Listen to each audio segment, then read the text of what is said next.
एक बार फिर से मैं उपस्थित हूँ क्या कब कहाँ और कैसे के चैप्टर को लेके। ये क्लास 6 के हिस्ट्री का चैप्टर है और फर्स्ट चैप्टर है।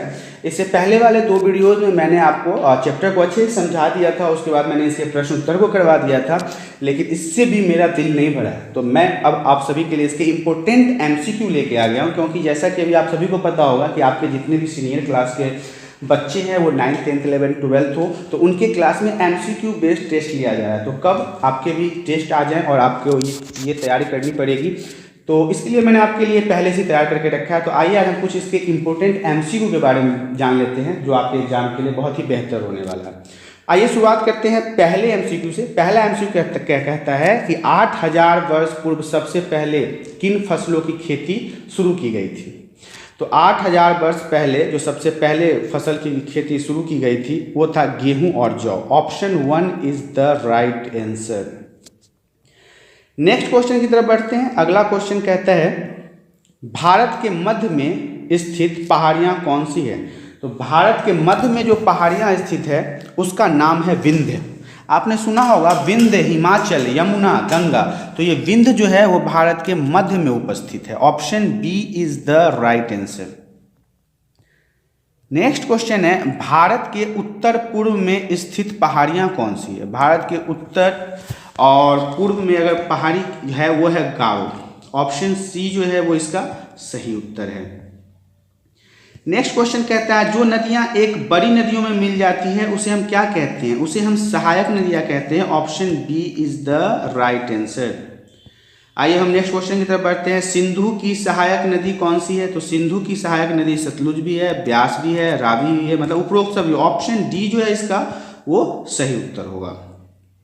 नेक्स्ट है आरंभिक नगरों का विकास हुआ कैसे। आरंभिक नगरों का विकास हुआ तो सिंधु और उसकी सहायक नदियां को किनारे पे हुआ था। ऑप्शन ए जो है इसका वो सही उत्तर है।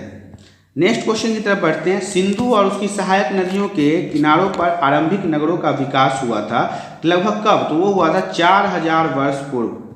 4000 वर्ष पूर्व यहाँ पे इन नगरों का विकास हुआ था।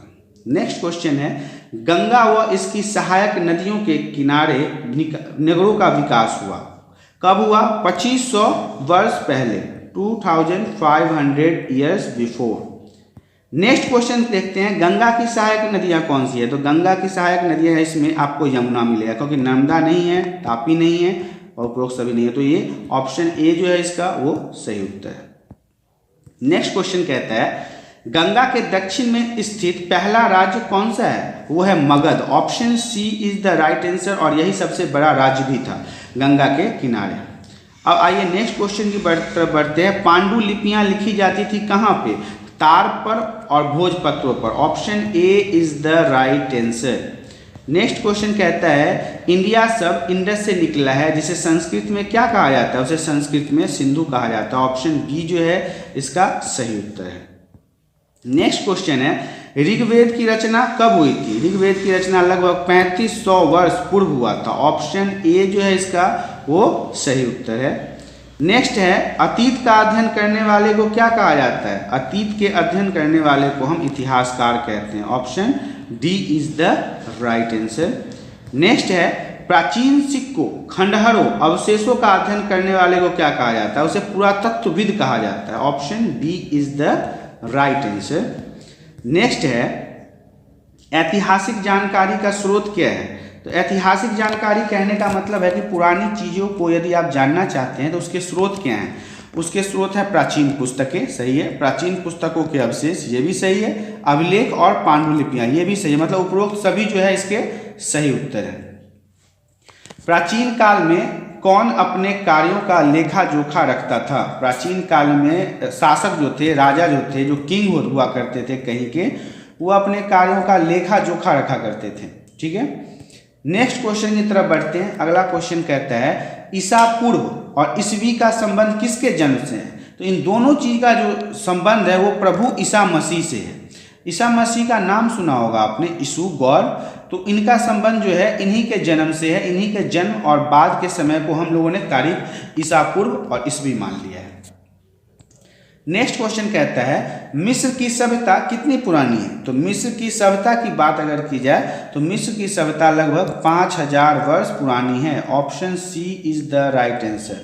5000 ईयर बिफोर जो है मिस्र की सभ्यता मौजूद थी, इसलिए जो इतिहासकार है वो कहते हैं कि मिस्र की सभ्यता लगभग 5000 वर्ष पुरानी है।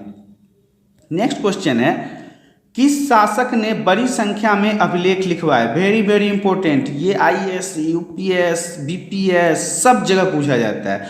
वो था सम्राट Ashok. Option A is the right answer. और मगध का सबसे शक्तिशाली राजा जिसके सामने बड़े बड़े दिग्गजों ने अपने घुटने टेक दिए थे, अशोक एक ऐसा शासक था। अब आइए नेक्स्ट क्वेश्चन की तरफ बढ़ते हैं। अगला क्वेश्चन कहता है पांडुलिपियां प्रायः उपलब्ध होती है कहाँ पे। तो देखिए ये पांडुलिपि को अगर आप जानना चाहते तो ये मंदिरों में उपलब्ध होते थे और विहारों में उपलब्ध होते थे, हालांकि गुफाओं में भी ये मिलते थे। ऑप्शन ए और ऑप्शन बी और ऑप्शन सी इसके सभी सही उत्तर हैं, क्योंकि इसका जो छुपा के रखा गया या फिर खुदाई के दौरान मिला तो ये पता नहीं लग पाता है कि ये चीज़ें कहाँ से मिल रही है। आइए नेक्स्ट क्वेश्चन की तरफ बढ़ते हैं। ईरानी लोग सिंधु को किस नाम से जानते थे। तो ईरानी लोग जो सिंधु था उसे हिंदोस के नाम से जानते हैं। Option A is the right answer. Next question कहता है यूनानी लोग सिंधु को किस नाम से जानते थे। तो यूनानी लोग जो है वो इसे जो है वो इंदोस के नाम से जानते थे, इंदोस के नाम से। Option C is the right answer. प्राचीन काल में आम लोग किस भाषा का प्रयोग करते थे। प्राचीन काल में आम लोग प्राकृत भाषा का प्रयोग करते थे। ऑप्शन बी जो है इसका वो सही उत्तर है। Option B is the right answer. तिथि के रूप में बीसी का अर्थ क्या है। तिथि के रूप में अगर बीसी की बात की जाए तो ये है बिफोर कमिंग। मैंने हिंदी में लिख दिया, आप इसे ऐसे समझ सकते हो BEFORE कमिंग, बिफोर कमिंग के नाम से जानते हैं, जिसे हम बीसी के नाम से जानते हैं।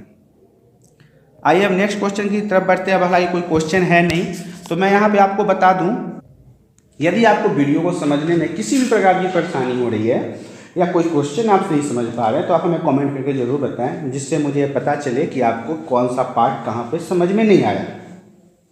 फिर मैं कोशिश करूँगा आपको अच्छे से समझाने की। इसके अलावा मैं बता दूँ कि आपको यदि यह वीडियो पसंद आई है तो आप इसे लाइक कर दें, और आप हमारे चैनल पर आज पहली बार आए हैं तो चैनल को सब्सक्राइब कर दें। आज के लिए इतना ही, धन्यवाद।